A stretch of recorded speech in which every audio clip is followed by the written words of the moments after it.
तो अगर हम इंडिया की बात करें तो आफ्टर इंडिपेंडेंस हम लोग 47 में आजाद हो गए थे। पहले जनरल इलेक्शंस हुए 1951-52 में। तो write down the first line. Bharat में प्रथम आम चुनाव 1951-52 में हुए। 1951-52 में हुए first general elections in 1951-52। The Rajya Sabha came into existence in 1952. Rajya Sabha 1952 में अस्तित्व में आई।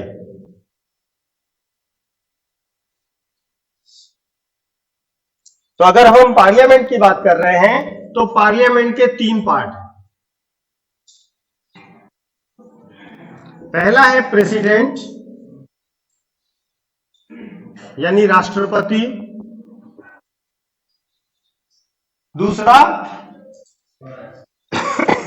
हिंदी में लिखता हूं, लोकसभा यानी कि house of people, house of people. और राज्यसभा यानी कि काउंसिल ऑफ स्टेट्स।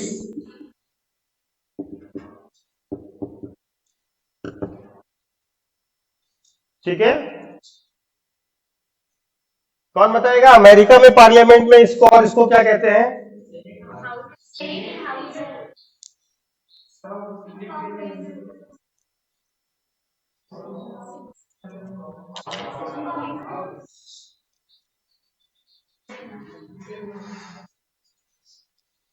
बताइए भाई, आप लोगों को सबसे अच्छा अमेरिका लगता है।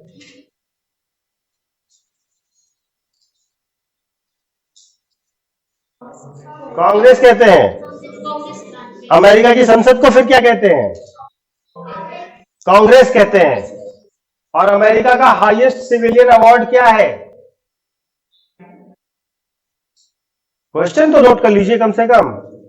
मेरे शक्ल पे थोड़ा ना जवाब लिखा हुआ है, ऐसे देख रहे दूसरे ग्रह से कोई टीचर आ गया है।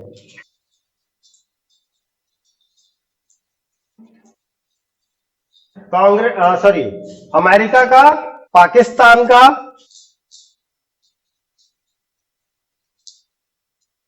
इजराइल का,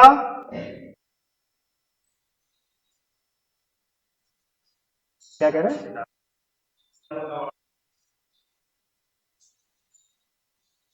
ऐसा ही कुछ है लेकिन ऐसा नहीं है। फ्रांस का और रूस का। इंडिया का तो आपको पता ही है। हाईएस्ट सिविलियन अवार्ड, सर्वोच्च नागरिक सम्मान। ठीक है, सर्वोच्च नागरिक सम्मान कौन सा है? ये वो है जो भारतीयों को इधर उधर से मिले हैं, इसलिए आपको पता होना चाहिए। ठीक है, इसमें से कुछ मोदी जी को भी मिले तो आपको पता नहीं। जापान का, जापान छूट गया, जापान भी ऐड करिए।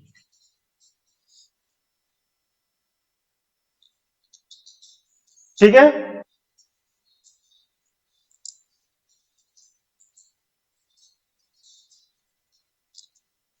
तो प्रेसिडेंट आप लोग पढ़ चुके हैं, आर्टिकल 52 अनुच्छेद 52। राज्यसभा का आर्टिकल अनुच्छेद 80 और इसका आर्टिकल 81। लोकसभा 81।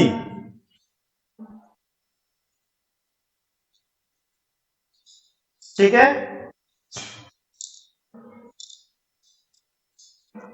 राज्यसभा में मैक्सिमम कितने मेंबर हो सकते हैं? 250। ऐसे लिख लीजिएगा तो याद भी आसानी से हो जाएगा। कितने हो सकते हैं?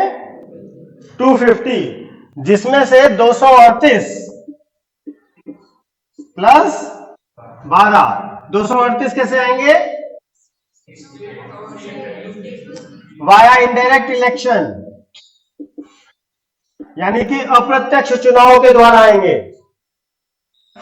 और 12 का होगा नॉमिनेशन, यानी कि मनोनयन। कौन करेगा? प्रेसिडेंट ऑफ इंडिया, भारत के राष्ट्रपति।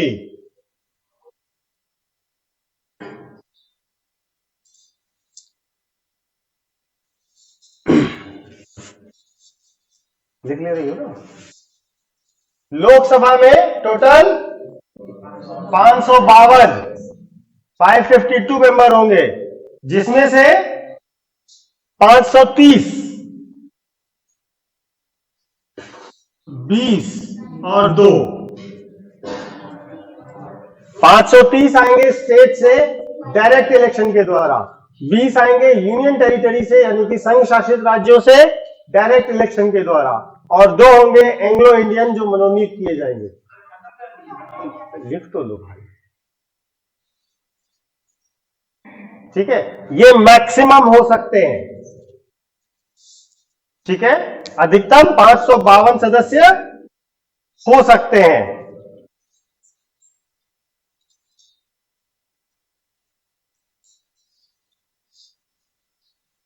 इस समय लोकसभा में कितने सदस्य हैं?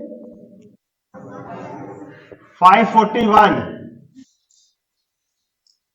541 हैं, और राज्यसभा में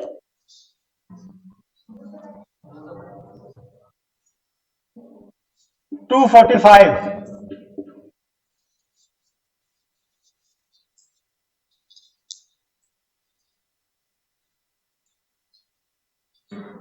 ठीक है।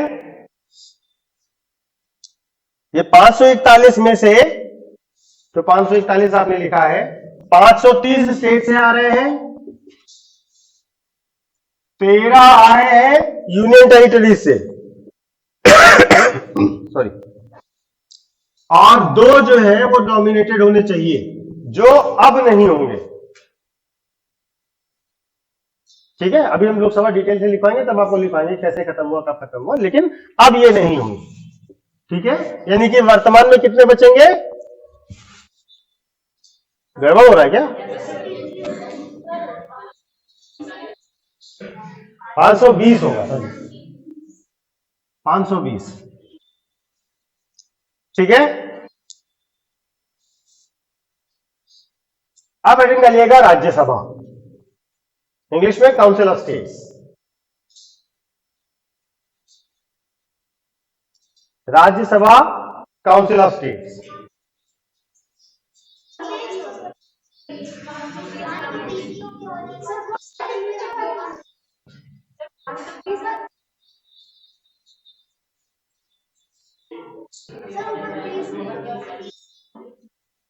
क्या गड़बड़ हो रहा है?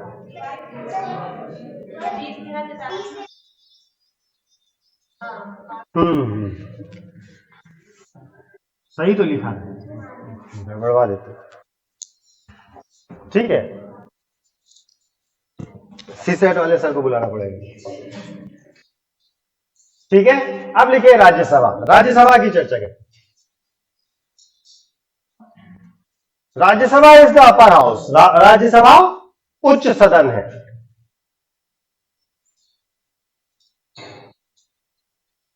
राज्यसभा में सभी राज्यों का, ये जो राज्यसभा है इसमें सभी स्टेट्स का plus union territory of Delhi का और पुडुचेरी का रिप्रेजेंटेशन है, यानी कि स्टेट से आएंगे, दिल्ली से आएंगे और पुडुचेरी से आएंगे।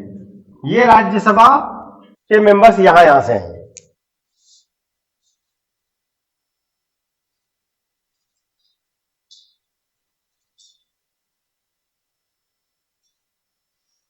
ठीक है, जो 12 मेंबर्स हैं, जो ये 12 सदस्य हैं, they are nominated by president. इनका मनोनयन कौन करेगा? राष्ट्रपति करेंगे। और राष्ट्रपति कहां से करेंगे? Literature, science, art, social service, साहित्य, विज्ञान, कला और समाज सेवा के क्षेत्र से 12 लोगों को मनोनीत करेंगे। लिटरेचर, साइंस, आर्ट और सोशल सर्विस, यानी कि 4 एरिया होंगे जिनसे ये 12 लोग चुने जाएंगे। ठीक है। गवर्नर आप लोगों ने पढ़ा है? गवर्नर भी नहीं पढ़ा? कभी कहीं पढ़ा हो? ऐसा कोई है जिसने कभी गवर्नर पढ़ा है? थोड़ा बहुत पढ़ा है, ठीक है। गवर्नर भी नॉमिनेट करते हैं लेजिस्लेटिव काउंसिल में। कितने सदस्य? 1, 2।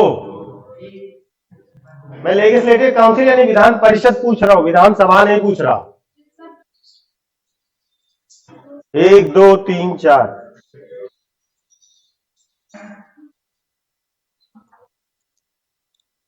हाँ तुम बताओ। ठीक है। तो आज आप देखिएगा कि गवर्नर लेजिस्लेटिव काउंसिल में कितने सदस्यों को नॉमिनेट करते हैं, किसी को सही जवाब नहीं पता है। और देखना क्या है कि वो जो नॉमिनेट कर रहे हैं वो किन फील्ड से होंगे, ये इंपॉर्टेंट है आपके लिए। ठीक है ना।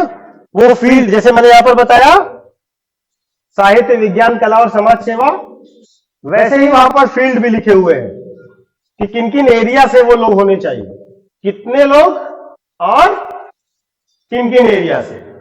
देखिए मैं आपको केवल हिंट दे देता हूं, एग्जैक्ट नंबर नहीं होगा क्योंकि विधान परिषद अलग अलग राज्यों में अलग अलग सदस्य संख्या रखती है और कुछ राज्यों में है, कुछ में नहीं है।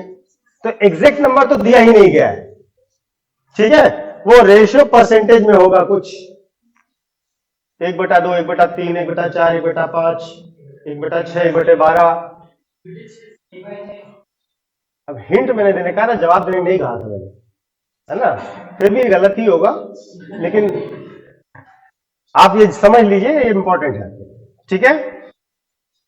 अच्छा आपने देखा होगा इसमें जैसे सचिन तेंदुलकर हैं, रेखा हैं, ऐसे लोग राज्यसभा के सदस्य बना दिए जाते हैं। कस्तूरी रंगन थे, तो तेंदुलकर साहब कहां आ गए इसमें? Art, cricket is art.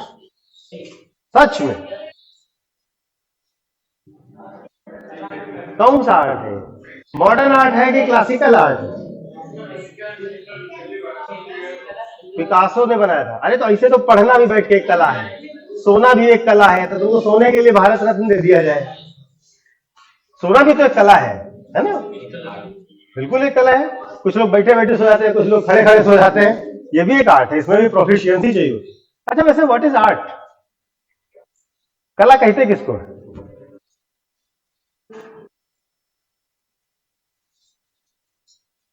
क्या क्वालिफिकेशन बेटा आपकी? बीएससी। तब तो आपको बताना मुश्किल होगा।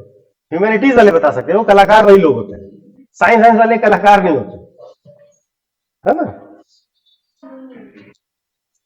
वो तो एबिलिटी है, कैपेसिटी है। ह्यूमैनिटीज वाले कौन लोग हैं भाई? ह्यूमैनिटी मतलब इतिहास, भूगोल, समाजशास्त्र, सब्जेक्ट इतिहास भूगोल, और क्वालिफिकेशन कंप्लीटेड। जितने लोग भी ह्यूमैनिटीज वाले हैं उनकी हर बुक है, चाहे जो सब्जेक्ट हो।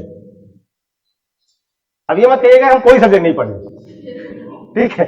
चाहे जो सब्जेक्ट आपने पढ़ा हो, उसका एक पहला चैप्टर होता है हर सब्जेक्ट का।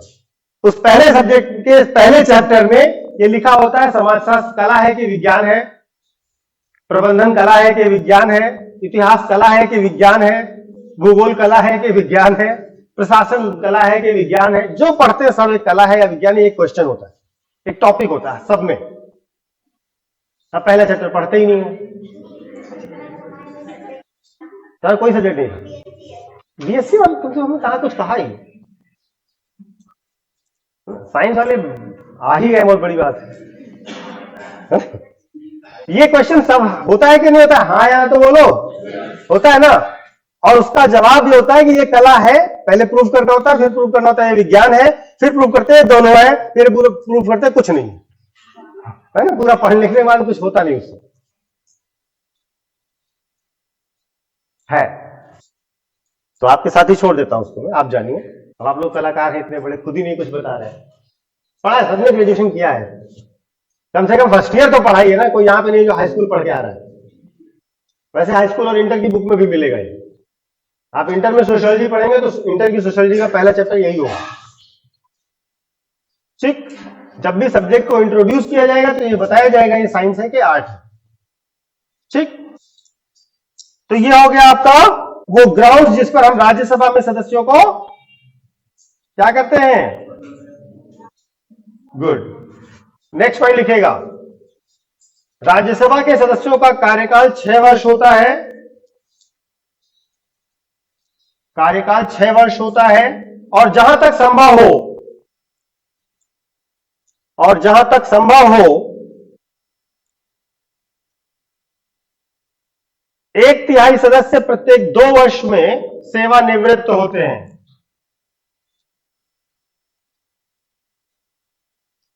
टेन्योर राज्यसभा मेंबर का 6 years, as far as possible 1/3 members should retire in every 2 years। कार्यकाल 6 वर्ष, और जहां तक संभव हो 1/3 सदस्य प्रत्येक 2 वर्ष में सेवानिवृत्त हो जाएंगे। ये बात समझ में आई कि नहीं आई?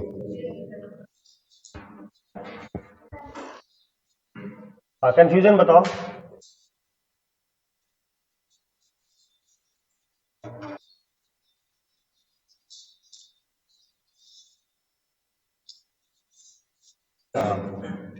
वैसे तो 1/3 अगर हम किसी चीज का कर रहे हैं तो 3 बार में सभी हो जाएंगे अपने आप,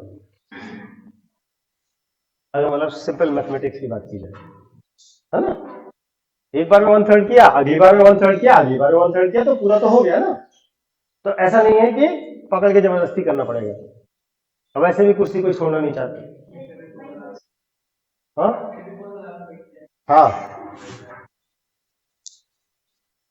बाकी सबको ये बात समझ में आई कि नहीं आई?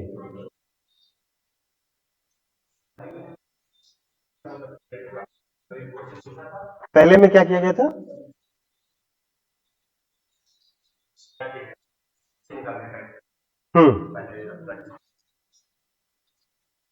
पहले आपने क्लास की। गुड। तो जिन लोगों ने कहा है समझ में आ गया, वो लोग थोड़ा ध्यान से समझे, और जिन्होंने कहा नहीं समझ में आया है वो तो ध्यान से समझेंगे ही, है ना। अब देखिए, हमने कहा 250 सदस्य है, 1/3 को रिटायर करना है हर 2 साल पर, ठीक है।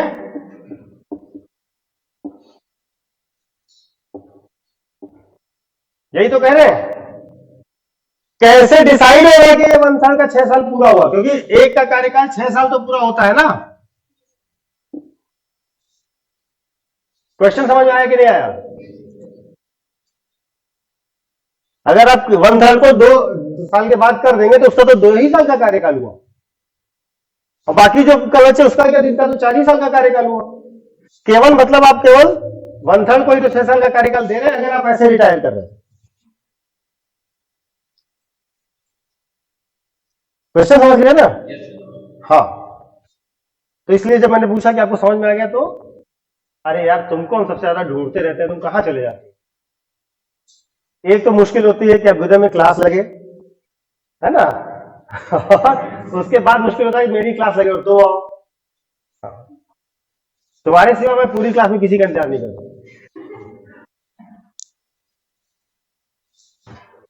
विशेष नहीं हो सकता किसी, इसमें कुछ भी आपत्तिजनक नहीं है ना। तो ऐसा हुआ बेटा, अब ध्यान से समझिएगा ये मैकेनिज्म काम कैसे कर रहा है। ठीक, जब पहली राज्यसभा का गठन हो, ठीक है, तो उसमें यह डिसाइड किया गया कि कुछ सदस्यों को 2 साल में हम रिटायर कर देंगे, कुछ को 4 में करेंगे, और कुछ को ही 6 साल पूरा करने देंगे, फर्स्ट वाले। ठीक है, जैसा उन्होंने बताया, पर्ची निकाली गई कि 1/3 कौन होंगे जिनको हटाया जाए। ठीक, तो इस तरीके से क्या हुआ, जब हमने पहली बार गठित करी 52 में और सदस्य बने, तो 1/3 सदस्य को 2 बार 2 साल के बाद रिटायर कर दिया, और फिर एक फिर जो चुनाव करवा दिए तो 1/3 सदस्य आ गए ना वापस। अब ये जो 1/3 है ये अगले 6 साल काम करेंगे ना, ठीक है। फिर दूसरी बार पर्ची निकाली, जिनका 4 साल का हुआ था उनको रिटायर कर दिया, और अब इनको भी अगला 6 साल मिलेगा कि नहीं मिलेगा? मिलेगा। और इनका तो 6 साल पूरा ही हुआ।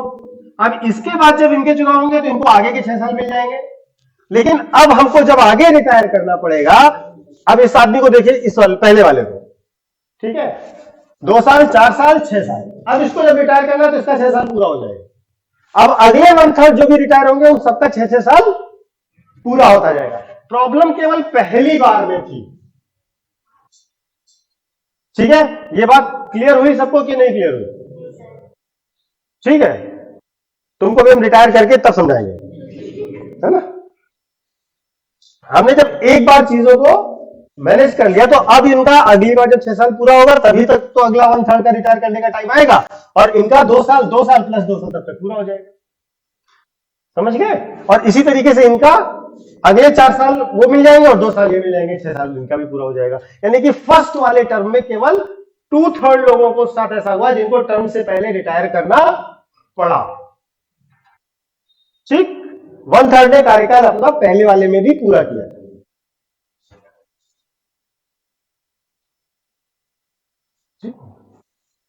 इतना गंभीर हो गया, मुझे लगा पता नहीं क्या बता दिया।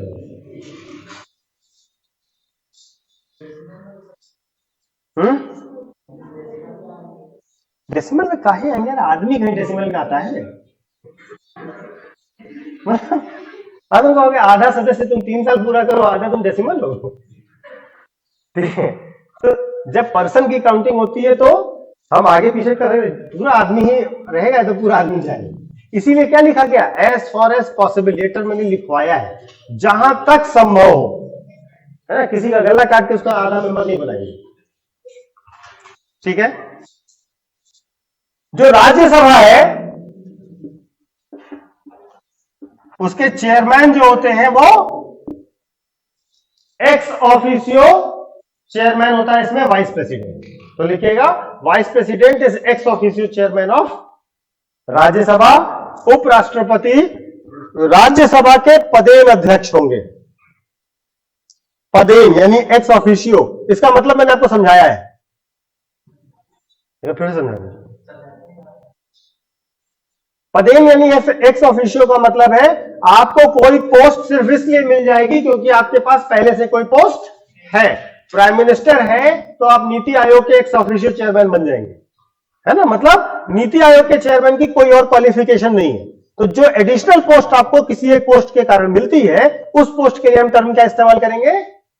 एक्स ऑफिशियो यानी पदेन। ठीक है, आज तो हिंदी ठीक से बोलो। आज भी किसी हिंदी वाले को प्रॉब्लम है? इतनी तो इंग्लिश सुन सकते हैं, ये भी नहीं सुनना चाहते। सैलरी नहीं बोलेंगे, वेतन बोलेंगे। हाँ,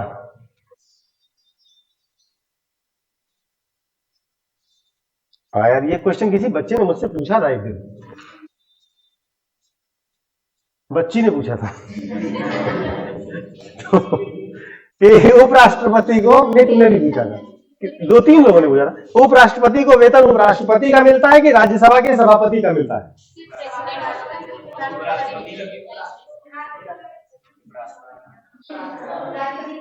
देखिए इसमें तो विवाद हो गया यहीं पर, मत विभाजन करना पड़ेगा।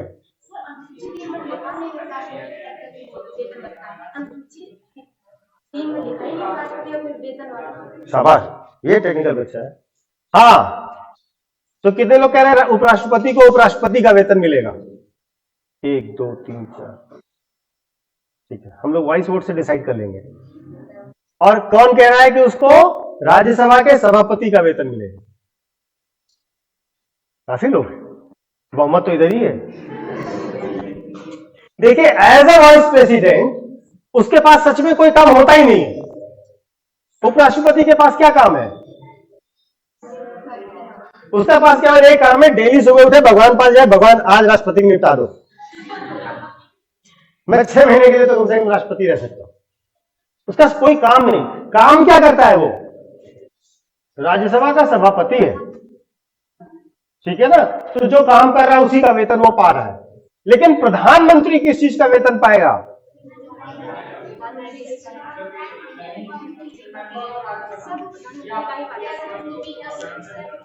हाँ, क्वेश्चन ध्यान से सुनिए और इसका जवाब मैं नहीं देने जा रहा। प्रधानमंत्री को सांसद का वेतन मिलेगा कि प्रधानमंत्री का वेतन मिलेगा?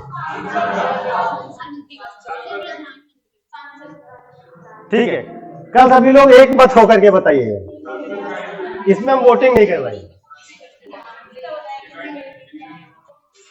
चलिए आगे बढ़िए, हेडिंग डालिएगा राज्यसभा का सदस्य बनने की योग्यता, qualification for membership of Rajya Sabha.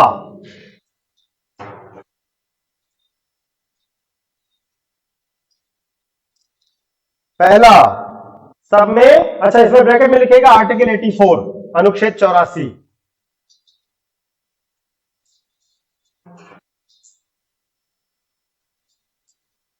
हर चीज में पहली योग्यता क्या है? भारत का नागरिक हो, सिटीजन ऑफ इंडिया होना चाहिए, पहली चीज।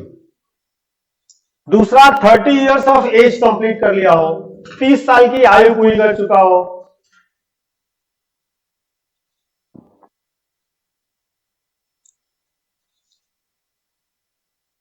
ठीक है। तीसरा, उसके पास अन्य वो सभी योग्यताएं हो जो संसद निर्धारित करे। Should have all other qualifications decided by parliament. अन्य वे सभी योग्यताएं हो जो संसद निर्धारित करे। Should have all other qualifications which is decided by parliament.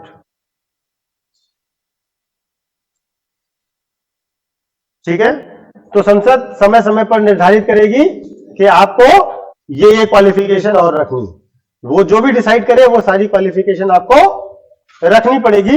इस लाइन को अभी 2 मिनट बाद डिटेल करेंगे, पहले एक थोड़ी सी चीज लिखिए, डिस्क्वालिफिकेशन, अयोग्यता लिखिए।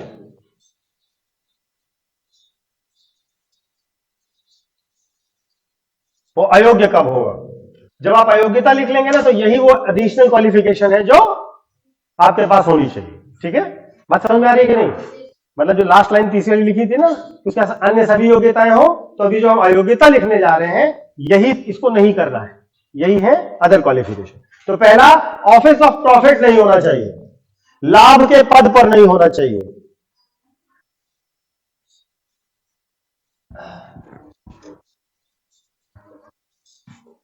और अब ये मत कहिएगा कि हमने प्रेसिडेंट भी नहीं पढ़ा है, पढ़े है ना? अभी कल ही कोई बता रहा था यहाँ पे सर बैठ करके आराम से पढ़ाते थे प्रेसिडेंट, आराम से पढ़ाए। अच्छा, प्रेसिडेंट नॉर्मली तो सबको पता है ना, लाभ का पद क्या होता है? मेरा क्वेश्चन ये, ऑफिस ऑफ प्रॉफिट।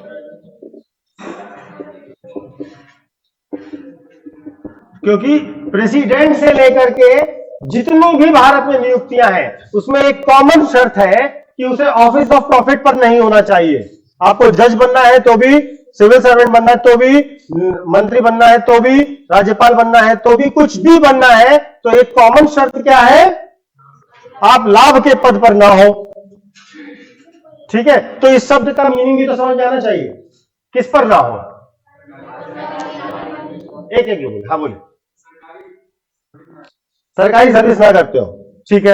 आपकी जानकारी के लिए बता दें, प्राइमरी का टीचर लाभ के पद पर नहीं माना जाता। तो वो नहीं माना जाए वो सरकारी नहीं है क्या? आजकल सबसे अच्छी नौकरी कौन सी है? Primary teacher. हाँ? अरे प्रोफेसर को काम करना पड़ता है, बहुत दबाव होता है। प्राइमरी टीचर की नौकरी इसलिए अच्छी है कि उसमें करना कुछ नहीं होता है। हाँ, मतलब वो चुनाव उनाव ड्यूटी लगा दे पोलियो वोलियो में तो बात अलग है, अदरवाइज आप आराम से रह सकते हैं, पूरा जीवन सुखी और संतुष्ट, है ना? अच्छा काम हुआ जिसमें आपको काम ना करना पड़े। क्यों बनना आईएएस?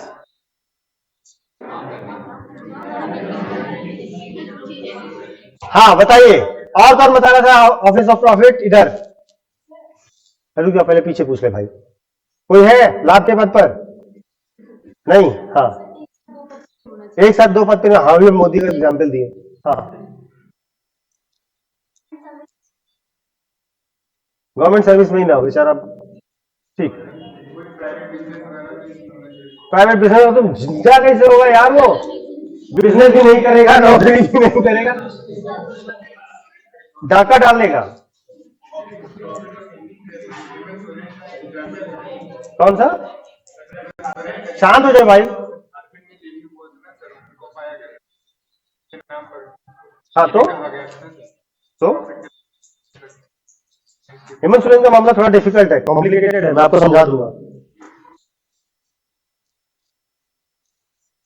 तो इसका मतलब आप लोग नहीं बताएंगे कि ऑफिस ऑफ प्रॉफिट क्या है। सभी लोग केवल ये जानते हैं कि सरकारी नौकरी करता हो तो वो लाभ का पद है, और कुछ लोग ये भी मानते हैं कि वो काम धंधा ही ना करता हो, है ना। मतलब बिजनेस करोगे तभी भाई, खाने के लिए अगर आपको 30 साल के में आपको राज्यसभा सदस्य बनना है, ठीक है, पहली बात तो राज्यसभा का चुनाव लड़ने के बाद 2-4 करोड़ रुपए कम से कम होना चाहिए पार्टी को चंदा देने के लिए, बाकी तो अलग है ना। और आप काम धंधा भी नहीं कर रहे हो, नौकरी मिली नहीं है आपको, पैसा कहां से आएगा? आप जिंदा कैसे रहे 30 साल? मतलब सब छोड़ देंगे उसे, चुनाव जीतने के बाद छोड़ देंगे, पहले रहेंगे, पहले लड़ सकते चुनाव।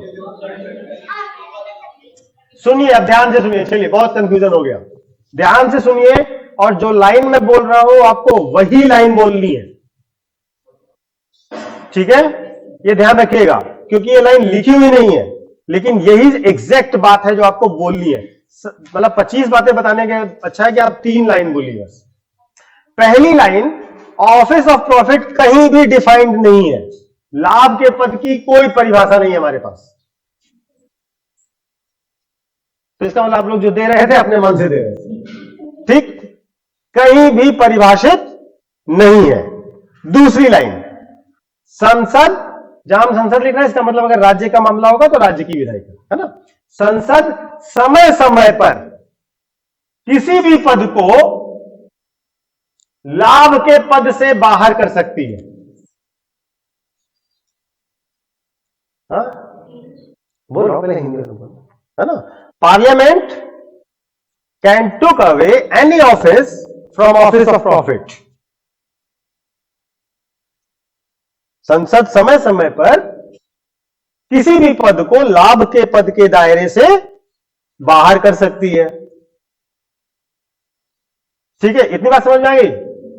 मतलब कोई भी पर्सन, अब लाभ के पद का मतलब समझिएगा, कोई भी, ये 2 लाइन आपको हमेशा ही याद रखनी है, बाकी आप सब भूल जाएंगे चलेगा, ये 2 लाइन मत भूलिएगा कभी भी जब भी ऑफिस ऑफ प्रॉफिट पर बात करें, ठीक?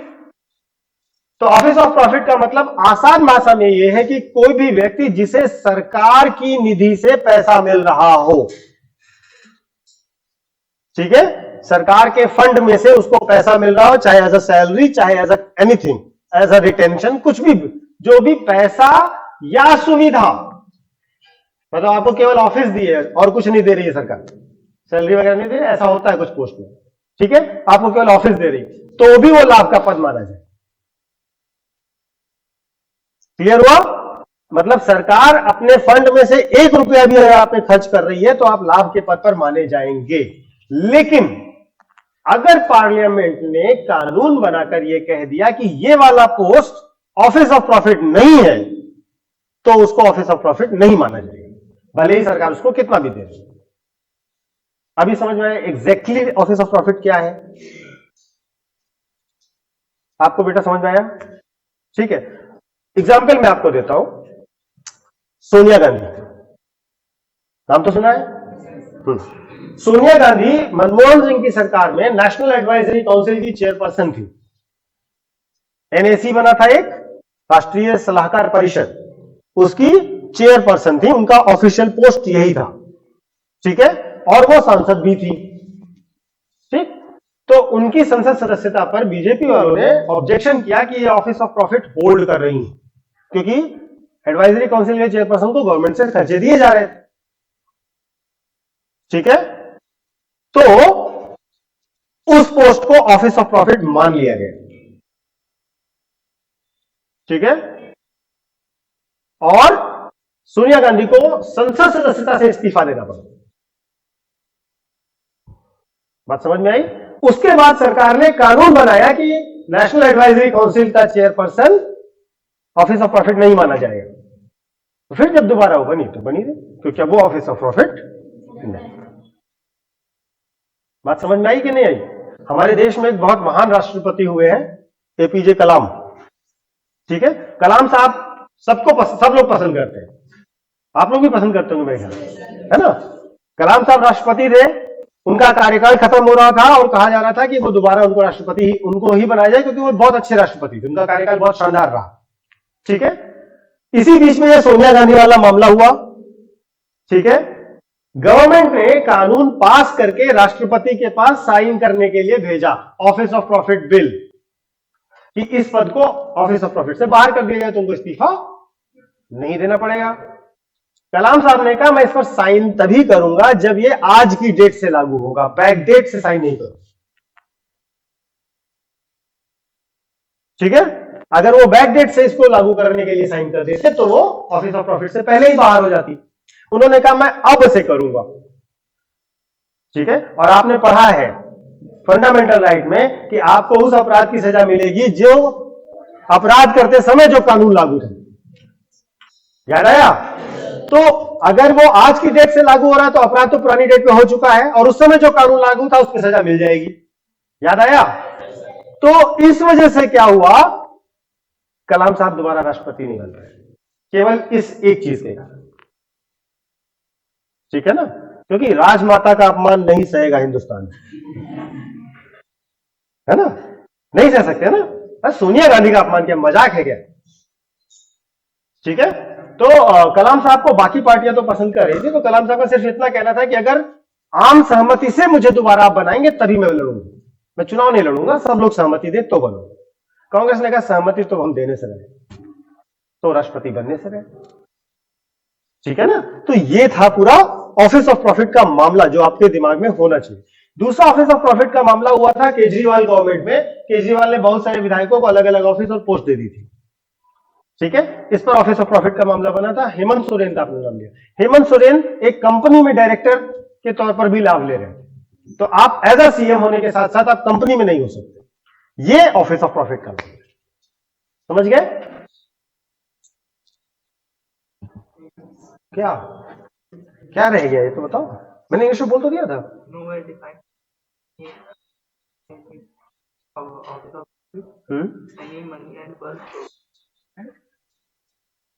ये तो मैंने बोले नहीं, मनी पर तो मैंने लिखवाया नहीं है, वो केवल समझाया है, हिंदी में भी नहीं लिखवाया। ठीक है, कोई भी सरकार जो पैसा दे रही है, ठीक है, सरकार से मिलने वाला कोई भी धन या सुविधा ऑफिस ऑफ प्रॉफिट का डिफिनेशन में आएगा। आगे अभी तो will come under office of profit. ठीक है, अनटिल एंड अनलेस पार्लियामेंट उसको बाहर न। क्लियर हो गया सबको ऑफिस ऑफ प्रॉफिट? तो राज्यसभा का चुनाव लड़ने के लिए आपके पास क्या नहीं होना चाहिए? ऑफिस ऑफ प्रॉफिट नहीं हो, ये डिस्क्वालिफिकेशन है। ठीक, नंबर 2, अनसाउंड माइंड।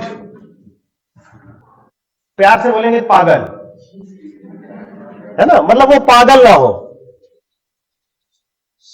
पागल तो समझते हैं आप लोग? नहीं समझते?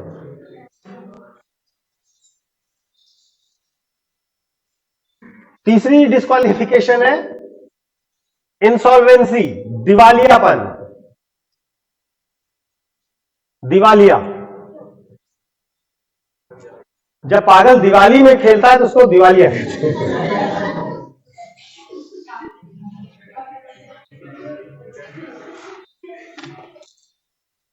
देखिए, पागल जो होते हैं ना, वो दुनिया के सबसे बेहतरीन इंसान होते हैं, है ना? होते हैं कि नहीं होते हैं? लास्ट सीट से क्यों? हाँ, सबसे लास्ट में होते हैं कि नहीं होते हैं? हाँ, तुम ही से। तो मैंने ये थोड़ी ना कहा तुम सबसे बेहतरीन इंसान हो, मैं खाली पूछ रहा हूं कि हाँ होते हैं कि नहीं। इनफैक्ट पागल जो होते हैं उनके साथ सबसे इंपॉर्टेंट चीज है कि वो इमोशनली बहुत ज्यादा अटैच होते हैं किसी चीज से, तभी वो पागल होते हैं। वो कोई भी चीज हो सकती है ना, माँ बाप, भाई बहन, बीवी, बच्चा, कोई भी, या कोई सपना। पागल तभी होते हैं जब उनका इमोशनल अटैचमेंट बहुत ज्यादा किसी चीज से होता है। और हम लोग इतने प्रैक्टिकल लोग हैं ना कि दुनिया में आग लग जाए हम पागल नहीं हो सकते, क्योंकि हम प्रैक्टिकल हैं, हमारे सेंटिमेंट्स हमारे कंट्रोल में। अब आप अपनी सुविधा के हिसाब से ये सोच सकते हैं कि कौन अच्छा ज्यादा है ना। प्योरिटी ऑफ सेंटिमेंट, जिसके लिए आप रोज कहते हैं कि अरे तुम नहीं बाबू खाना नहीं खाएंगे, तुम खाना नहीं खाएंगे, है ना, वो बोल भी रहे होते हैं और फोन में बगल में बैठ के बर्गर भी खा रहे होते हैं। तो ये है प्योरिटी ऑफ सेंटिमेंट। नहीं सच, अरे ये कई बार मैंने देखा है। हाँ, बोल रहा होता है मैं खाऊंगा नहीं, मैं खाऊंगा, मैं नहीं खाऊंगा नहीं, और बगल में ही खाना रखे से।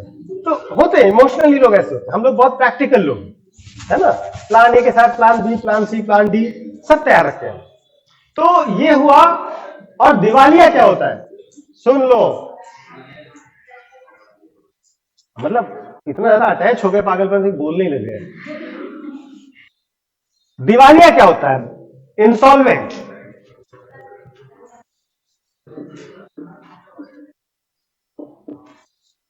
देखिए पहली चीज ये है कि अगर आप अपने कर्ज और उसके ब्याज का भुगतान नहीं कर पा रहे हैं, दोनों चीजें ध्यान रखिएगा, किसका, कर्ज और ब्याज का भुगतान नहीं कर पा रहे हैं, प्लस वो कर्ज और ब्याज इतना ज्यादा हो गया है कि आपकी सारी संपत्ति बेच करके भी उसको चुकाया नहीं जा सकता।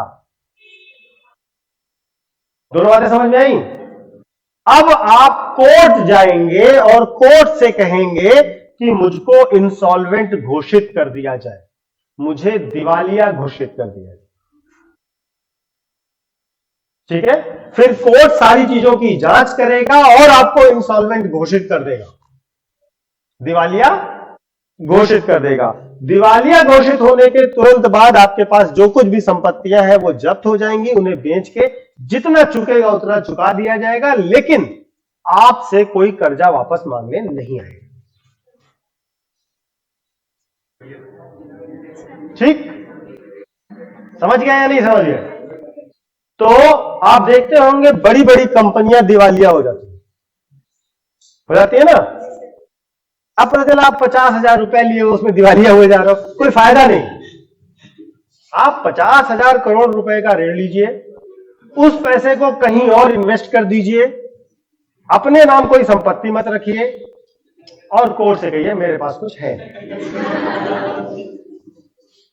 आपका जो छोटा मोटा मकान है बेच लो भाई, हम क्या करें, ठीक है। आपको पता होगा एक हमारे यहां हुआ करते थे king of good times, Vijay Mallya, है ना, याद आया। उन्होंने यही किया, उन्होंने किंगफिशर एयरलाइंस के नाम पर करोड़ों रुपए का लोन लिया, कंपनी में अपनी हिस्सेदारी बेच दी, वो पैसा उन्होंने कैलेंडर छपवाने में खर्चा कर दिया या क्या किया मुझे पता नहीं, लेकिन उसको डाइवर्ट कर दिया, ठीक है। अब अगर कंपनी को कर्जा दिया गया तो आप कंपनी से वसूलोगे ना, और उस कंपनी के हम मेंबर ही नहीं हो तो वसूलो, समझ में आ रहा है। तो फ्रॉड करने का ये तरीका है, इसीलिए हम इंपॉर्टेंट बात बता रहे हैं, बीच में मत बोलो, ध्यान से नोट करो। इसीलिए एक टर्म इस्तेमाल होगा इकोनॉमिक्स में, विलफुल डिफॉल्टर। नोट करिएगा, ये नया शब्द है जो यूज किया जा रहा है, विलफुल डिफॉल्टर, जानबूझकर कर्ज वापसी ना करने वाला। तो माल्या के लिए एक नया टर्म इस्तेमाल किया जा रहा है इंडियन गवर्नमेंट के तौर पर, क्या है कि ये विलफुल डिफॉल्टर है, मतलब इनके पास पैसा है लेकिन ये चुकाना नहीं चाहते हैं और इन्होंने मैकेनिज्म ऐसा बनाया है कि हम इनसे वसूल नहीं सकते। अब समझ में आ गया। तो दिवालिया समझ में आया कि नहीं आया जी बेटा? हाँ, वो कैसे वापस कैसे लेंगे? हाँ, तो उन्होंने कहा कि भाई देखो ऐसा ना, किंगफिशर एयरलाइंस ने आपसे कर्जा लिया, जो भी किंगफिशर एयरलाइंस की जमीन जायदाद हवाई जहाज है वो बेच लो, क्या कर सकते हो, ठीक। उनके 2-3 हवाई जहाज है वो बेच लो, और चला 50,000 करोड़ रुपए का उन्होंने क्लबिंग करके कर्जा ले रखा है, 2 हवाई जहाज देके भाग गए, ठीक है। हाँ बिल्कुल रखती है, इसीलिए तो तुमको नहीं मिलता है कि तुमको नहीं देगी। माल्या को मिलता है क्योंकि माल्या वैसा अरेंजमेंट कर सकते हैं, ठीक है, माल्या को जो कर्ज दिया गया वो 5-6 बैंकों ने मिल करके क्लब बना के दिया था, इतना कर्जा दिया था। जी बेटा, नहीं, इसके बाद मोदी जी ने एक नया कानून लाया है, उसके अंतर्गत ही उनसे अटैच हर संपत्ति की कुर्की हो सकती है। ठीक है, इसीलिए अब लोग डरे हुए हैं, लेकिन वास्तव में जो कानून था उसके हिसाब से आप कुछ कर नहीं सकते, क्योंकि कंपनी एक इंडिविजुअल है, कंपनी ने जो कर्जा लिया वो कंपनी चुकाएगी। हम ही ने यह भी बताया था कि फाइनेंशियल लॉस बैकडेट से लागू हो जाते हैं, है ना, वहीं पे लिखा होगा नीचे, देख लीजिए, है ना। केवल जो पनिशमेंट वाले लॉज है वो नहीं बैकडेट से हो सकते, है ना। टैक्स के संबंधित लॉज और फाइनेंशियल लॉज बैकडेट से लागू किए जा सकते हैं, ये मैंने बताया था। हाँ हाँ, देखिए, दिवालिया घोषित होने का केवल एक डिसएडवांटेज है, आपको सरकारी नौकरी नहीं मिलेगी, आप चुनाव नहीं लड़ सकते, बाकी आप कुछ भी करो। हाँ, तो दिवालिया हो गए तो हो गए, और आप काहे में 50,000 करोड़ रुपए लेके इंडिया में काम करोगे, है ना। मालदीव में जाओ, आइलैंड खरीदो, आराम से रहो, 50,000 हो गए, आपको कौन सा जो है परचून की दुकान खोल ली, है ना। 50,000 करोड़ गुमटी लगा बैठे भी हुए, इसका क्या मतलब हुआ, है ना। इतना पैसा होगा तो आप इंडिया में रुकेंगे क्यों, 1-2 आइलैंड ले लिया जाएगा, आराम से रहा जाएगा। क्लियर हो गया सबको। नेक्स्ट, हाँ, बैंकरप्ट और इंसॉल्वेंट एक ही चीज है, ठीक है, लेकिन कोर्ट ही डिक्लेयर करेगा, ये ध्यान रखिए, ठीक है। जिनको एडिशनल होमवर्क करने का मन हो वो लोग आज एनपीए कर लें, नॉन परफॉर्मिंग असेट्स, हाँ, गैर निष्पादनीय संपत्तियां। ये मेरा टॉपिक नहीं है, मैं पढ़ाऊंगा नहीं, लेकिन अगर आप कर लेंगे और अगर कोई डाउट होगा तो मैं कल समझा दूंगा क्लास के बाद। इंपॉर्टेंट है, बार बार न्यूज में रहे, ठीक है।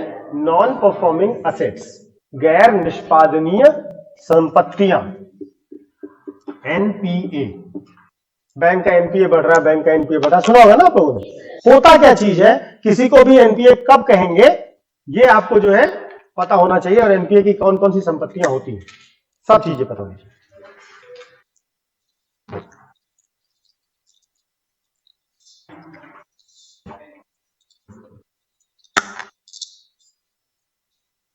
थैंक यू, समझ में आ गया भाई। और नेक्स्ट है,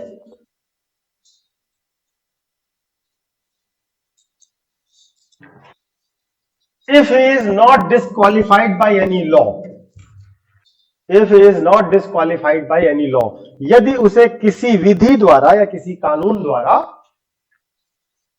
अयोग्य घोषित न कर दिया गया हो, अयोग्य घोषित न कर दिया गया हो किसी कानून द्वारा, not disqualified by any law. Bad bank NPA की वसूली से रिलेटेड है जी बेटा, ना कर दिया गया, क्या लिखा है, यदि उसे किसी भी द्वारा अयोग्य, अयोग नहीं भाई, अयोग्य घोषित ना कर दिया गया, ठीक है। यानी कि कोई ऐसा कानून हो जिस कानून के अंतर्गत उसको अयोग्य घोषित कर दिया गया। जैसे मतलब भारत में कानून यह है कि किसी भी व्यक्ति को अगर 2 साल से ज्यादा की सजा हुई है तो वो चुनाव नहीं लड़ सकता अगले 6 साल तक। नोट कर लीजिए, वही तो बोला है, 2 साल या उससे ज्यादा की अगर सजा हुई है तो वो अगले मतलब सजा पूरी करने के 6 साल तक, 6 साल बाद तक चुनाव नहीं लड़ सकता। तो कहीं भी इंपॉर्टेंट नोट करिएगा, तीनों फैक्ट इंपॉर्टेंट है। 2 साल या उससे ज्यादा की सजा हुई हो और सजा कंप्लीट करने के 6 साल तक वो चुनाव नहीं लड़ सकता, ठीक है। 6 साल सजा कंप्लीट करने के 6 साल बाद चुनाव लड़ सकता है,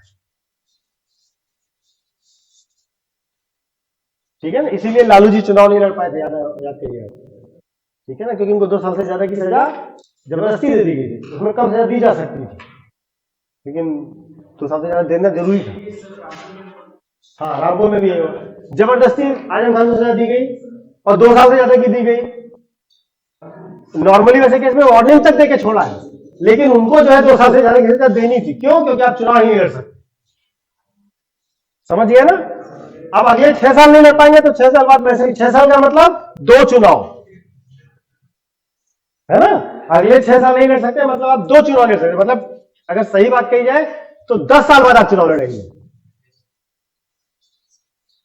है ना? तो अच्छा, इसमें एक चीज और जाननी है एडिशनली, ये केवल आपराधिक कानूनों और आर्थिक कानूनों की सजा को लेकर है, सोशल क्राइम को लेकर के ये नियम नहीं है। ठीक, सोशल क्राइम में अगर आपको 1 दिन की भी सजा हुई है तो आप चुनाव नहीं लड़ सकते।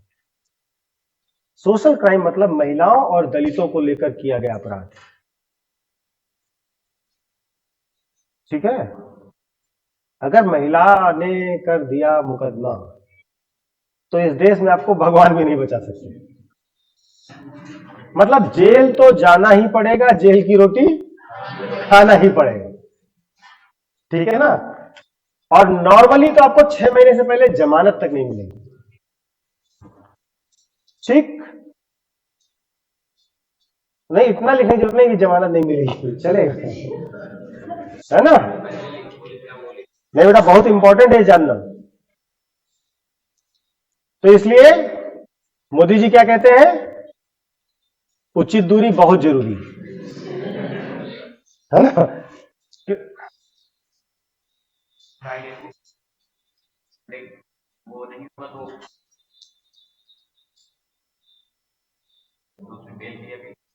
नहीं समझे बेटा, फ्राइडे, हाँ, इमरजेंसी बेल के लिए अप्लाई, ऐसा कुछ इमरजेंसी बेल अप्लाई कैसे? नहीं तो सैटरडे संडे में तो जज साहब भी नहीं मिलेंगे ना। इमरजेंसी बेल की अप्लाई नहीं, उसके लिए आपको हाई कोर्ट की स्पेशल बेंच में जाना पड़ेगा। हाँ, वो नहीं, वो मिलेगी स्पेशल बेंच इसीलिए कि अगर कोई ऐसी इमरजेंसी है। ठीक है, इतना आसानी से लेकिन मिलता नहीं ना, मतलब 2 दिन में अगर आपका कुछ ऐसा बिगड़ भी नहीं जाएगा, काम तो किए ही हो तभी गिरफ्तार किए गए हो, है ना? तो बाद में वो आपको देंगे नहीं देंगे, तो ऐसा किया जाए। कुछ लोग प्रिकॉशनरी बेल भी ले लेते हैं। ठीक है ना? एंटीसिपेटरी बेल कहते हैं उसको। क्या कहते हैं? एंटीसिपेटरी बेल कहते हैं, यानी कि केवल हमको ये अंदेशा है कि पुलिस हमें गिरफ्तार कर लेगी, तो हम पहले से ही एंटीसिपेटरी बेल ले आते हैं कि हमको गिरफ्तार मत करिए। ऐसा भी प्रावधान। ठीक है, ये समझ में आ गया सबको?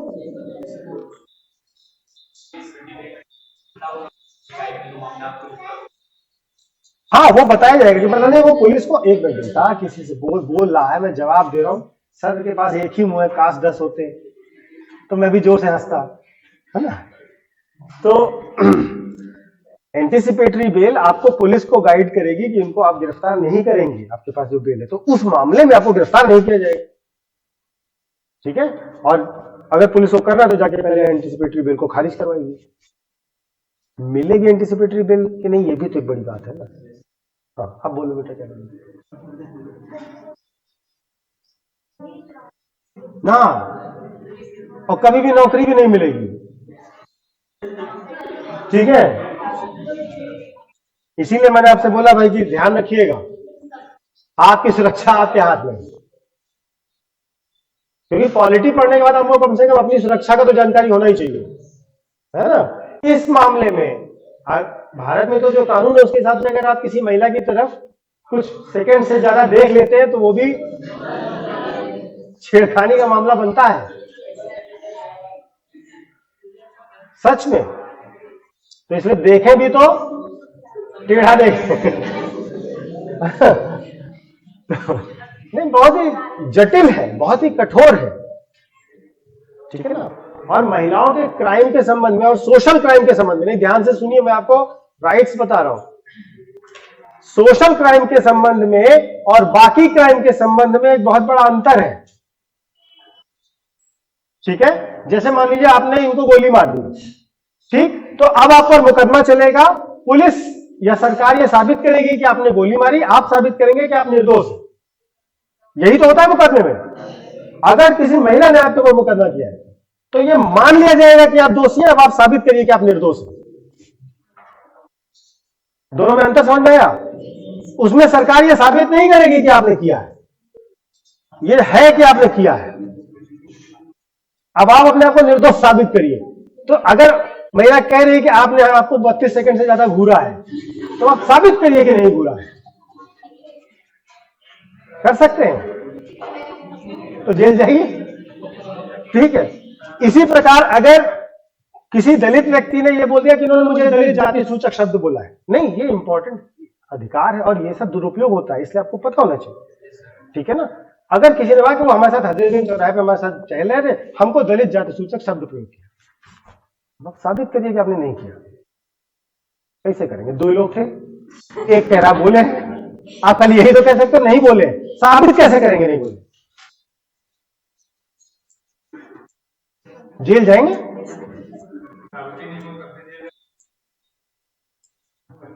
जेल तो जाना ही पड़ेगा। हाँ, एक और खास बात जानिए, एक बार कंप्लेन रजिस्टर होने के बाद कंप्लेन वापस नहीं होगी। हाँ, महिला और दलित दोनों मामले में वो फिर वो वापस नहीं ले सकती कि नहीं वो हमको नहीं देख रहे थे, आसमान देख रहे थे। अब तो ये मान लिया गया कि आप देख रहे हैं। महिला ने कहते हमसे दहेज मांगे थे, तो ये साबित हो गया करने वाले, ठीक है। अब वो वापस नहीं ले सकती कि नहीं ये तो हमारे हस्बैंड है, इनको काहे बंद की, वो छोड़ दो, ना।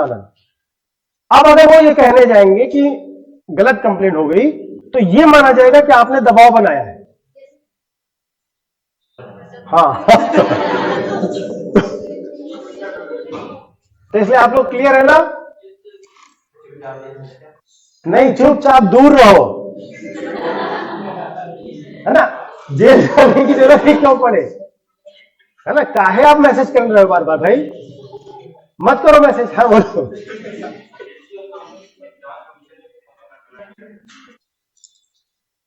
एससी और वुमेन दोनों के मामले में कहा गया है कि बगैर प्रॉपर जांच के अब नहीं किया जाएगा, अभी तक किया जाता था, ऐसा कहा गया, ठीक है ना। तो इसलिए अगली बार से मैसेज करने से पहले आप ध्यान रखिए, ठीक है ना। अच्छा, और इसमें सबसे ज्यादा कॉम्प्लिकेटेड क्या है? नहीं, सबसे ज्यादा कॉम्प्लिकेटेड ये है कि लड़की पहले बोलेगी नहीं, अब बेचारा आदमी करे क्या? रिस्क भी सारा आप ही के ऊपर है ना। पीछे पीछे जाएंगे तब भी गिरफ्तार होंगे, और नहीं जाएंगे तो ऑप्शन ही नहीं है। प्रैक्टिकल प्रॉब्लम है। बाकी आप लोग खुद ही समझदार है, झेल रहे हैं, लेकिन बस गिरफ्तार होने की नौबत ना आए, इतना करिए।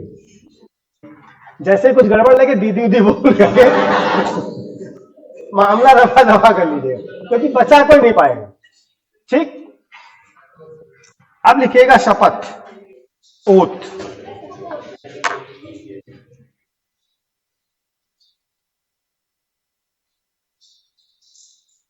एज पर आर्टिकल 99 अनुच्छेद 99 के अनुसार every member has to take the oath. Every member has to take the oath in front of chairman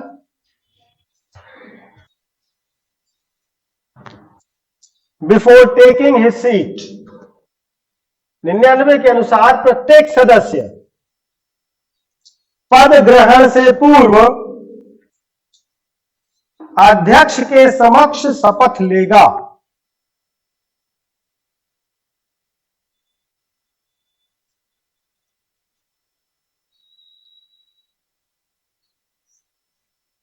ठीक है, थोड़ा चेंज करके लिखेगा, और ये इंपॉर्टेंट पॉइंट है।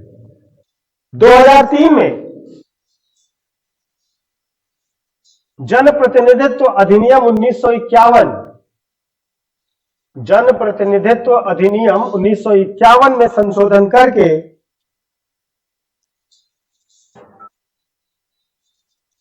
दो परिवर्तन किए गए। In 2003, Parliament amended representation of people's act 1951 to make two changes. Representation of people's act 1951 to make two changes, दो परिवर्तन किए गए। नंबर 1, to do away with the resident to do away with the residency या residence लिखेगा, sorry, residence oblique domicile condition, to do away with residence oblique domicile condition। Number 1, निवास oblique आवास domicile condition, निवास oblique आवास की शर्त को समाप्त करना। नंबर 2, to replace the secret ballot with open ballot, to replace the secret ballot with open ballot. गुप्त मतदान के स्थान पर खुला मतदान।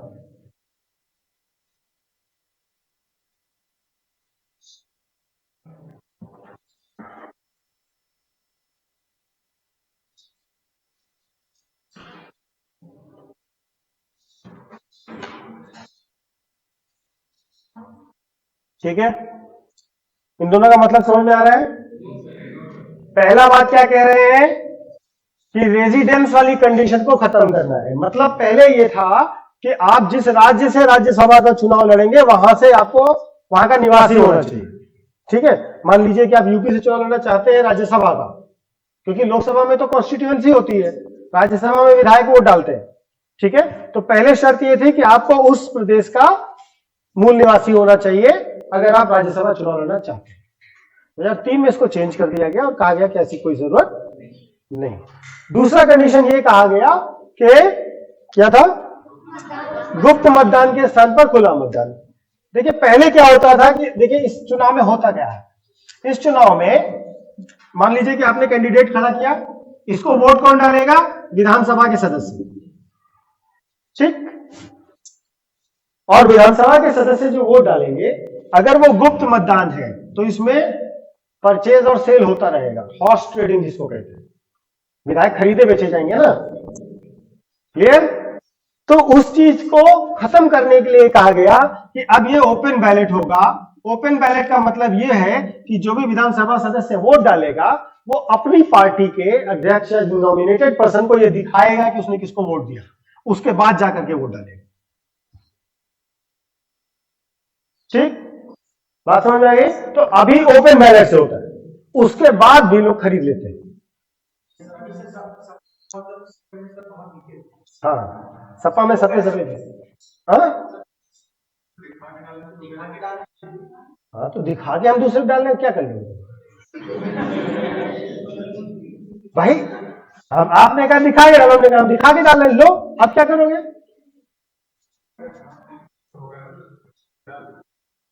नहीं नहीं, पार्टी का चुनाव वो तो चलिए पार्टी चुनाव छोड़, मान लीजिए एबीसीडी चुनाव लड़ रहे हैं, ठीक है, सपा ने कहा सी को वोट देना है, आप सपा के विधायक है, आपने कहा हम बी को वोट दिए हैं, देखो ये बी को दिए हैं। ठीक, उसके बाद आपने वोट डाल दिया, तो अब क्या फर्क पड़ता है?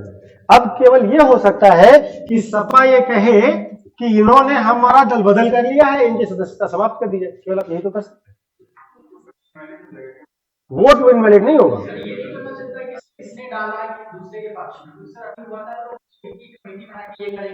बता रहे हैं, सब बता, ठीक है। तो समझ में आया? तो आप उसको दल बदल में खारिज कर सकते हो। अब प्रॉब्लम यह है कि आपके पास विधायक है थोड़े से, उनमें से भी आप आधे को कर दोगे खारिज, तो आपका रहेगा विधायक कितना? ये भी तो है। दूसरी बात, कोई ऐसे ही तो थोड़े ना जाके आपके कैंडिडेट से बदल के दूसरे कैंडिडेट को वोट डाला होगा, उसको भी कुछ मिला होगा, कुछ और मिलना भी होगा, ठीक है ना। तो आपके तो दोनों तरफ से नुकसान है। तो अगर बड़ी पार्टी है तभी वो कार्रवाई करती है, ठीक है। जैसे हरियाणा में कुलदीप बिश्नोई पर कांग्रेस ने कार्रवाई की, बहुत बड़ी पार्टी है, एक विधायक का मामला था, उन्होंने कर दिया, ठीक है। अब ज्यादा विधायक है तो वो भी सोचता है पार्टी का फायदा बवाल करने से, जो है पार्टी वो भी नहीं रह जाएगी, ठीक। तो पहली बात तो यह है कि वहां पर जो आपका अलॉटेड पर्सन होता है उसको आपको दिखाना होता है, ठीक है। कुछ लोग इसमें भी खेल कर लेते हैं, है ना, जैसे वो पेन दूसरा यूज कर लेंगे, दूसरा पेन नहीं यूज कर सकते, है ना, दूसरे तरीके से कर देंगे, गलत तरीके से डाल देंगे तो वोटर इनवैलिड हो गया, तो आपका सदस्य हार गया, और आप कहोगे हमसे तो गलती से इनवैलिड हो गया। ये तो आप कर ही सकते हो। तो कई तरीके होते हैं, खैर वो आपके लिए अभी हम लोग वो नहीं पढ़ रहे, लेकिन आपको ये पता होना चाहिए कि किस तरीके से इसमें ये होता है। तो ओपन बैलेट का मतलब समझ में आ गया और रेजिडुअरी कंडीशन का मतलब समझ में आ गया। क्लियर। नेक्स्ट पॉइंट लिखिएगा, in People's Union for Civil Liberty case 2013, People's Union for Civil liberties case, नागरिक अधिकारों के जनसंघ वाद 2013, नागरिक अधिकारों के जनसंघवाद 2013, civil liberties case, Supreme Court said that elections for Rajya Sabha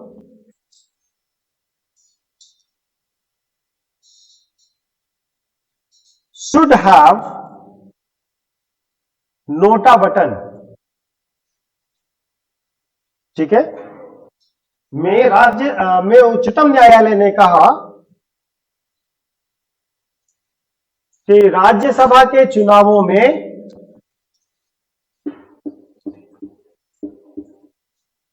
NOTA, bracket में लिखेगा उपरोक्त में से कोई नहीं,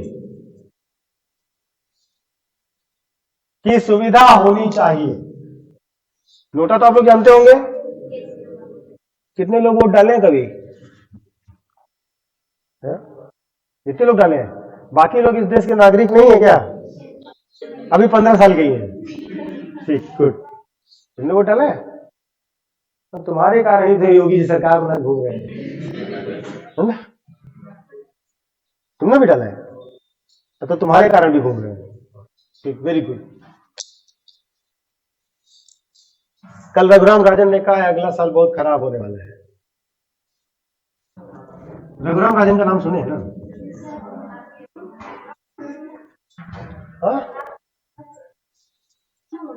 इकोनॉमिक्स खराब होगी, देश की इकोनॉमी डूबेगी, और क्या। और मोदी जी ने गुजरात जीतने के बाद कहा था कि अभी सब लोग हम लोग को ज्यादा गरियाने वाले हैं, अगर आप लोग को भाषण याद है, ठीक है। और आज पता चल गया था कल मुझे कि क्यों गरियाने वाले हैं, ठीक है, क्योंकि इकोनॉमी डूबने वाली है। ऐसा रघुराम राजन ने कहा, मैं नहीं कह, ठीक। अमेरिका के एक बहुत बड़े अर्थशास्त्री ने कहा है कि सभी लोग ये ध्यान रखें, अमेरिका के लिए कहा है, हमारे लिए नहीं। उन्होंने अमेरिका के लिए कहा तो आप अपने लिए सोच सकते हैं। उन्होंने कहा सभी लोग ये ध्यान रखें कि गैर जरूरी खर्चे इस दौर में ना करें, जितना पैसा बचा के रख सकते हैं उतना बचा के रखें, ठीक है। मतलब ग्लोबली इकोनॉमिक कंडीशन वैसे ही खराब है और खराब हो सकती है, ये ध्यान रखना चाहिए। तो जिन लोगों ने वोट डाला है उन लोगों ने नोटा जाना होगा, जिन्होंने नहीं डाला वो लोग जान लें, नन ऑफ द अबव। पूरे जो ईवीएम होता है उसमें नीचे एक बटन होता है, ठीक है। आपको दिए गए कैंडिडेट में से कोई कैंडिडेट पसंद नहीं है तो आप नोटा दबा सकते, मतलब सरकार ये चाहती है कि आप वोट जरूर डालें, कोई पसंद नहीं है तो नोटा दबाएं। हाँ, आप ये जान जाएंगे कि आपके यहां मान लीजिए कि कोई है जो 300 वोट पाके जीता है और 350 लोगों ने नोटा पे बटन दबाया, इसका मतलब क्या हुआ कि वो लोग बहुत ज्यादा हैं जिन्हें कोई कैंडिडेट पसंद नहीं। इसका मतलब केवल इतना है, ठीक है। बाकी कंट्रीज में नोटा का मतलब है कि अगर नोटा ज्यादा पड़ गया तो चुनाव दोबारा होंगे। हमारे यहां ऐसा नहीं है, नहीं, हमारे यहां क्या सिस्टम है?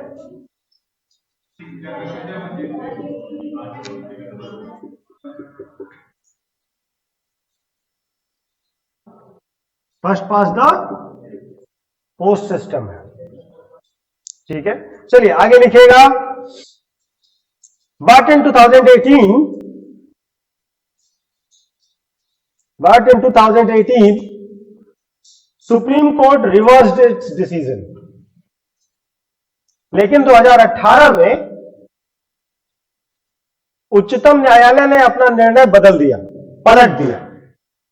इसका मतलब क्या हुआ कि अब नोटा अवेलेबल नहीं है।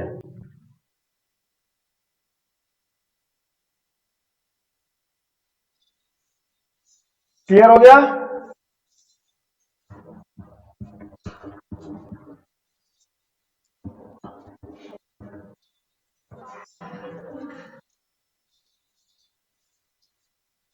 सबको क्लियर है? ठीक है। अब राज्यसभा में एक प्रिसाइडिंग ऑफिसर होगा, अध्यक्ष होगा, अध्यक्ष नहीं कहते हैं ना, क्या कहते हैं, सभापति कहते हैं, जिसको हम सभापति कहते हैं, जो कि वाइस प्रेसिडेंट होंगे, एक उप सभापति होंगे,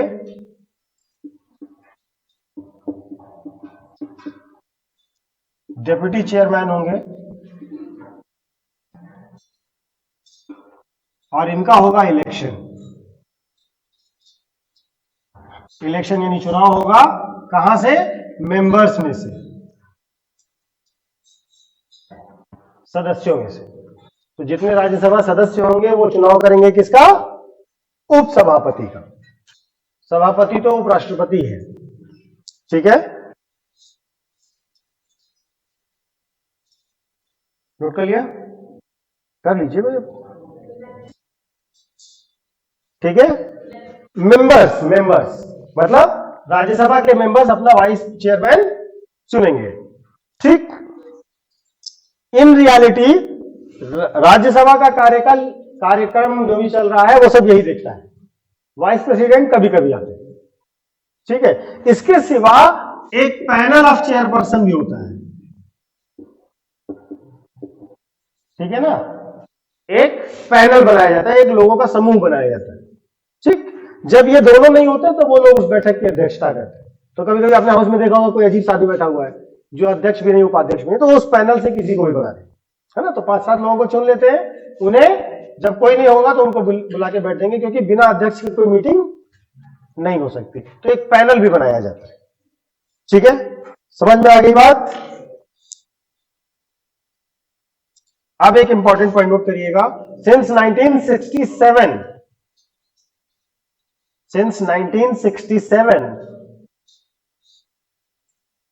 the deputy chairman of Rajya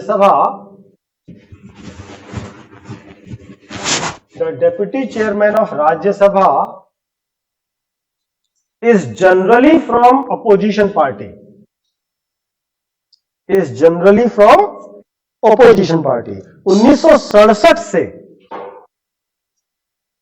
1967 के बाद से सामान्यतः राज्यसभा के उपसभापति विपक्षी दल से होते हैं, विपक्षी दल से होते हैं। तो सामान्यतः कहने का क्या मतलब है? ऐसा कोई नियम नहीं है, ये केवल एक कस्टम है, ये केवल एक परंपरा है, और परंपरा तोड़ी जा सकती है, ठीक है। ऐसा कोई नियम नहीं है, केवल एक विपक्ष को भी महत्व देने के लिए ऐसा परंपरा बनाई गई है कि हम विपक्ष के नेता को उपसभापति का पद दे देते हैं, ठीक है ना। तो जब से मोदी गवर्नमेंट बनी है तब से कांग्रेस का कोई नेता उपसभापति नहीं बना है, ठीक है। इस समय उपसभापति कौन है राज्यसभा के?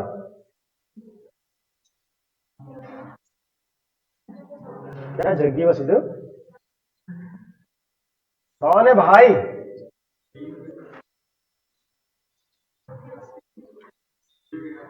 तो विपक्ष का नेता उनको वो मिला जब जेडीयू इनकी पार्टनर थी, तो उसमें से उन्होंने बनाया, ठीक है। तो ये बनाते ही नहीं है, परंपरा तोड़ी जा सकती। चलिए आगे, अब हेडिंग डालिएगा लोकसभा। लोकसभा मतलब हाउस ऑफ पीपल,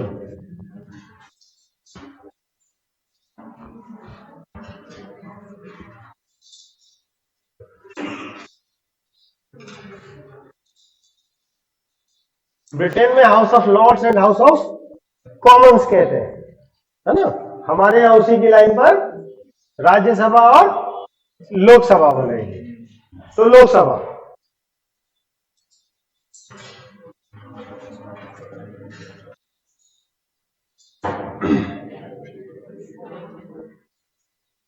लिखिएगा according to article 81 Lok Sabha can have maximum 552 members. अनुच्छेद 81 के अंतर्गत लोकसभा में अधिकतम 552 सदस्य हो सकते हैं। The 104th constitutional amendment act 2020, 104th constitutional amendment act 2020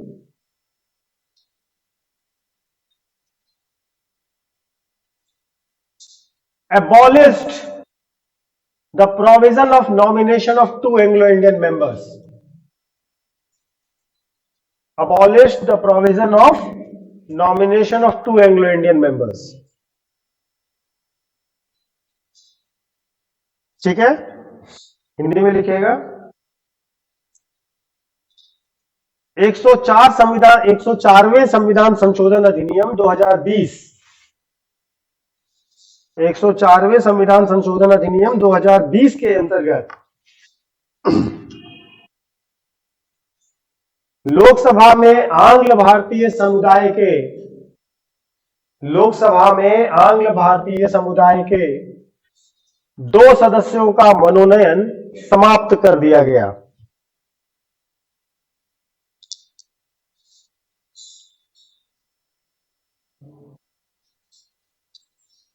दो 2020 के माध्यम से लोकसभा में आंग्ल भारतीय समुदाय के 2 सदस्यों का मनोनयन समाप्त कर दिया।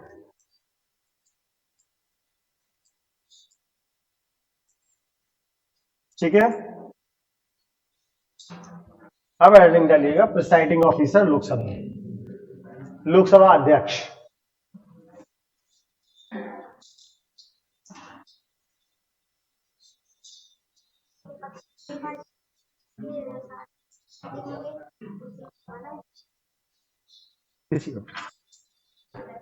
बाकी विपक्षी दल का नेता बनता कौन है, उसकी क्वालिफिकेशन क्या है, मैंने आपको पहले बताया, होमवर्क दी है। ठीक है ना। बाकी अगर कोई दल को विपक्षी दल के नेता की मान्यता ही नहीं मिली तो बाकी सब जो विपक्ष बैठ रहे सब विपक्ष है ना, उसमें किसी को पकड़ लो। ठीक है। हाँ, लोकसभा अध्यक्ष एवं उपाध्यक्ष लोकसभा के सदस्यों द्वारा साधारण बहुमत से चुने जाते हैं। लोकसभा के सदस्यों द्वारा साधारण बहुमत से चुने जाते हैं। Speaker and deputy speaker of Lok Sabha are elected from members of Lok Sabha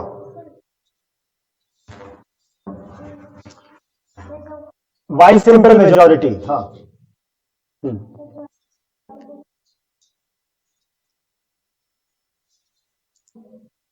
ठीक है, बाय सिंपल मेजॉरिटी यानी साधारण बहुमत से चुनाव होगा अध्यक्ष और उपाध्यक्ष का। हाँ, वोट डालने वाला बच्चे ने पूछा तो ध्यान रखिएगा, लोकसभा अध्यक्ष, लोकसभा उपाध्यक्ष और राज्यसभा के उपसभापति सदन में वोट डाल सकते हैं। ठीक है। राज्यसभा के सभापति यानी कि उपराष्ट्रपति वोट नहीं डाल सकते। ठीक है ना। वो वोट क्यों नहीं डाल सकते, क्योंकि वो मेंबर नहीं है। किसी भी चीज में वोट डालने के लिए आपको उसका मेंबर होना पड़ेगा ना, है ना। तो चूंकि वो उपराष्ट्रपति होने के कारण अध्यक्ष बन गए इसलिए वो वोट नहीं डाल सकते। बाकी लोकसभा अध्यक्ष तो मेंबर में से ही चुना गया, यानी कि वो लोकसभा का मेंबर है तो वो लोकसभा में वोट डाल सकता है। लेकिन उपसभापति या लोकसभा अध्यक्ष की बात करें तो ये केवल और केवल उस केस में वोट डाल सकते हैं जब टाई हो जाए, यानी कि दोनों तरफ मत विभाजन में बराबर लोग। ठीक है ना। आधे सांसद इधर आधे सांसद इधर, अभी इस कंडीशन में ही वो वोट डाल सकते हैं, अदरवाइज इन जनरल वो वोट नहीं डालेंगे। ठीक है ना।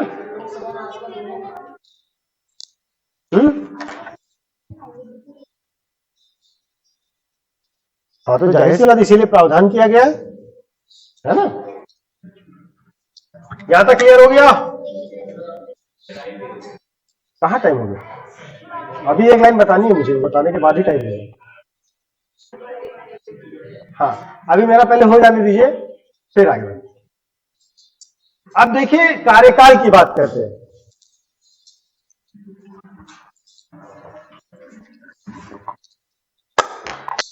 तो राज्यसभा के सदस्यों का कार्यकाल तो आपने समझ लिया था, 6 साल होता है। वन थर्ड 2 साल पे रिटायर होते रहते हैं, याद है ना। लोकसभा के सदस्यों का कार्यकाल 5 इयर्स। लोकसभा अध्यक्ष का कार्यकाल,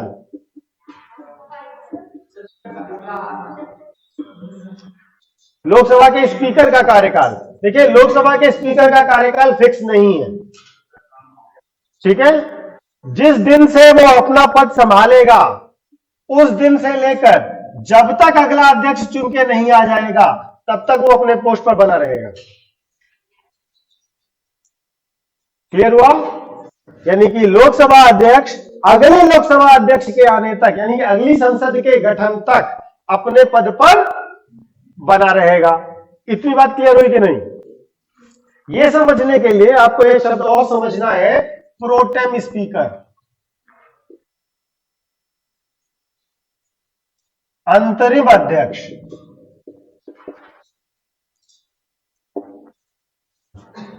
ठीक है, आप स्पीकर प्रोटेम या प्रोटेम स्पीकर, मतलब इसको आगे पीछे कर सकते हैं, कोई फर्क नहीं पड़ता। अंतरिम अध्यक्ष या प्रोटेम स्पीकर, इसी के साथ खत्म करेंगे। मान लीजिए कोई नई लोकसभा बनी, ठीक है, चुनाव होकर सब लोग नए नए आए। अब पुराने वाले अध्यक्ष तो चलेंगे नहीं, पता नहीं चुनाव जीते हो या नहीं जीते हो, लड़े हो ना लड़े हो। तो आपको तो नई लोकसभा का गठन करना है। गठन करने के लिए आपको मीटिंग करनी पड़ेगी, सदस्य आके बैठेंगे।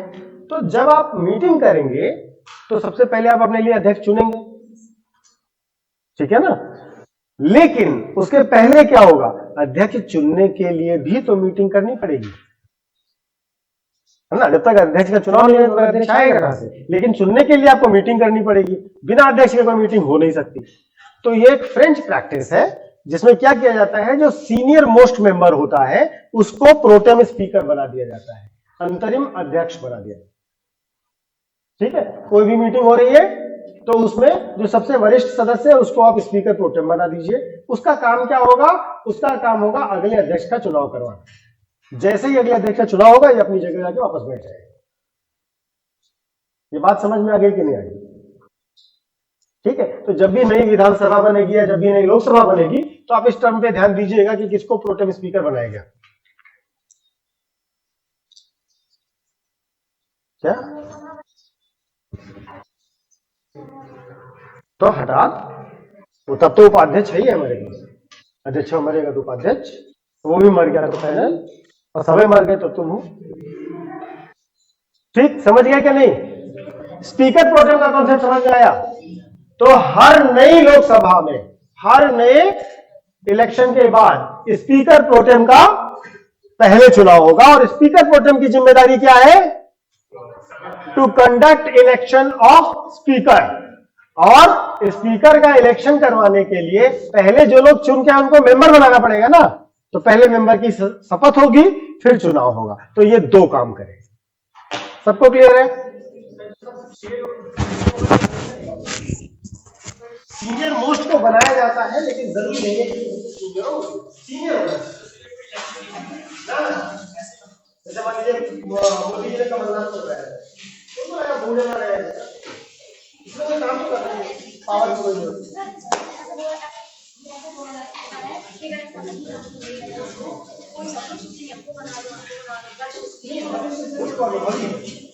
उस चीज को पहले देखा है तो बस ये कंडक्ट करा।